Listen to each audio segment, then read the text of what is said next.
بسم الله الرحمن الرحيم. فبالنسبه للفريق الصغيرات الايكانز، فمن هذا المنبر هذا تنوجه لهم تحيه. فبرافو على هذه الفئه هذه اللي بكل صراحه كانت حاضره فوق ارضيه الملعب. ما علي الا نكون فخور بهذه الفئه هذه، برافو لها، تحملت عبء السفر كذلك اللي منذ 8 صباحا الى الساعه 5. فاظن ان احسن شيء كنا شفنا هو هذاك السبيكتاكل داخل رقعه الملعب.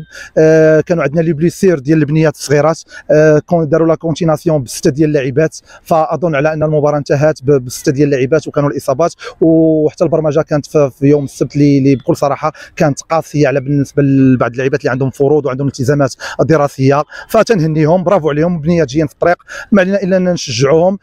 تحمل عبء السفر ديالهم والمسافه الطويله من مدينه حد سوالم الى مدينه سيدي بنور، اظن على انها نتيجه جد ايجابيه.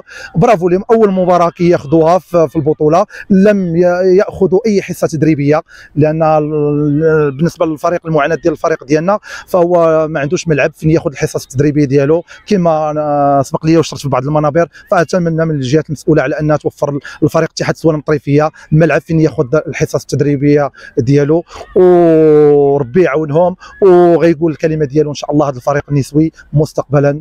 وشكرا لمكتب مسير، شكرا لمن يدعمنا من بعيد ولا من قريب، وتنقول لهم هنيئا لكم هذا الموسم بفريق نسوي يمثل مدينه الطريفيه. ونتمنى من الجمهور الطريفي دائما اناشده على انه يساندنا ويتبعنا، وربي يعاون الجميع.